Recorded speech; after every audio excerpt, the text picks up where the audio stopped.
I'm more used to speaking to 30 children than 450 adults. So if you could get your books out of your trays, I'll do the register. I'm waiting. It's your time you're wasting. Late last year, my daughter, Daisy, who's 8 years old, started doing something. She started asking me for a horse. I'd wake her in the morning, she'd ask me for a horse. I'd make her breakfast, she'd ask me for a horse. Driving her to school, she'd ask me for a horse. Even when I asked her what she wanted for tea, she asked me for, no, lasagna. She asked me for lasagna. Nevertheless, after about a month of this relentless questioning, the whole time, can I have a horse? Can I have a horse? She suddenly changed tack, and she asked for a puppy. Sensing freedom, I immediately jumped on this and said, absolutely, of course you can. Absolutely. And then, when I paused, I suddenly realised what she'd been doing and exactly how brilliantly I'd been played by my 8-year-old. Sadly, that's a work of fiction. In reality, I'm allergic to my daughter. But I think it has two good messages about building your bravery and about having ambitious ideas. And I want to talk to you today about this with regard to education. I'm a teacher. Surprise, surprise. And I love it because it's so creative. It's one of the most creative jobs you can ever have. You're given the bare bones of a curriculum and then given relative free rein to get that and impart that curriculum into the children in any way you can. When I speak to friends outside of education who are nervous about doing a presentation, I laugh, sometimes aloud, saying, yeah, try doing a presentation for 5 hours every day to 30 people who are more interested in what's for lunch than anything you're talking about. I have a question for you today, Ted. What, Ted? People. Although if there is a Ted here, it's especially for you. Who holds your magic wand? When I ask teachers if they had a magic wand, what they'd wish for, one of two things happens. The first type of people, their eyes light up and tons of ideas pour out of them. The other set of people, their eyes light up briefly, then slump down. You see, some people have a magic wand and they know how to wave it and know how to create magic. Other people don't feel they've got a magic wand or feel that someone else is holding it for them. And that's incredibly sad. You see, when you wish for something, wishes only come true in fairy tales. Wishes seem unattainable. Wishes have some sort of strange alchemy beyond our belief. But what if we changed wish to wise? What if wise was our word? Suddenly it could be, whoa, it sounds exciting. See, wise is a much better and more passionate way of approaching a problem. We have this creativity, and yet we have this challenge. While our curriculum has gone from a massive stack of folders to a small booklet, our ideas have gone from our brains to a search bar. Don't our children deserve better than, Siri, give me some ideas on teaching place value? I think this is because of the no spiral. It's what I call the no spiral. You have an idea, you share that idea, it gets knocked back down, the idea dies. If you're surrounded in negativity, that happens so much that your ambition can die. You keep on coming with ideas, they get knocked back, you stop suggesting ideas. You go to the things that are familiar. What my friend Elian Ezekiel calls familiar innovation. Safe, proven ideas. And that's really, really sad because these big ideas, these are the adventures that actually make up our primary school memories. These are the ones that shape character. When you think back to your own primary school years, what are the things that stand out for you? I'm sure they're the trips and the outings, the plays, the librarians sharing this amazing book for you. All these events are really, really important. And yet sometimes they're hidden away. We have a curriculum and then we have an experience. A curriculum and then an experience. And we seem to jump between the two. Yet when you merge those two, then you get enrichment. That's when children really discover the links between the world. That's when children really find out who they are and what they want to be, when the curriculum is deepened.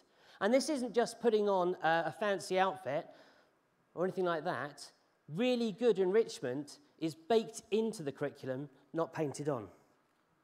And this is when you get the yes spiral. When you get this yes spiral, it's when you're surrounded by people who are positive and encouraging to those ideas. Doesn't mean that they won't challenge them, but they will support you and they will see where you're going, the learning benefit in this. And that's really, really important, to surround yourself with the positive people. You have an idea, it gets challenged but supported, your ideas become more ambitious and more ambitious and more ambitious. We as educations need to be innovation architects. Walt Disney called it Imagineering, imagining your way up into space and then engineering it back down, sometimes by a very tolerant business manager, as I have. Rule 47 of TED Talks says that there should be a handy acronym for anything you're talking about, or a formula. What is this formula, you ask?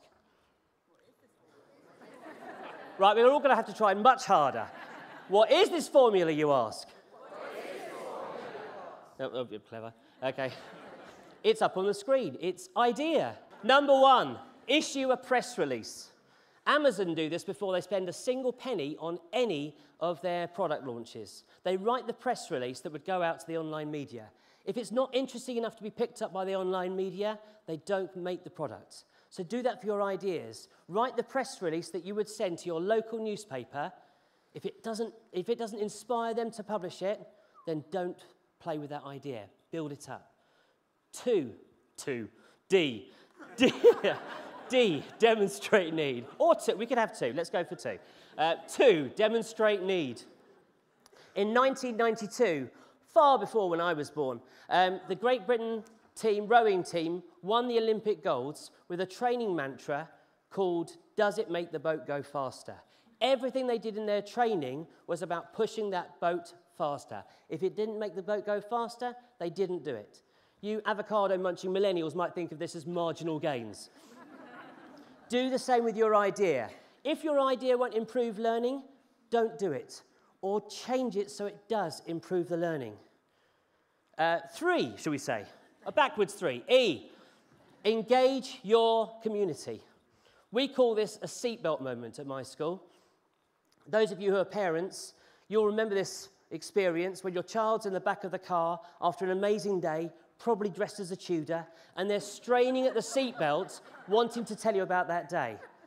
Now, wouldn't we want one of those days a week for our children, or 2 of those days, or 3 of those days? If your idea is great but worthy and a little bit dull, turn it around and engage your community. That's not just the children, that's the parents, the governing body, and yes, the children themselves and parents. 4, 7, 9, A, there we are. Aim ambitiously. Think about the one child that it's going to make a difference to in their lives.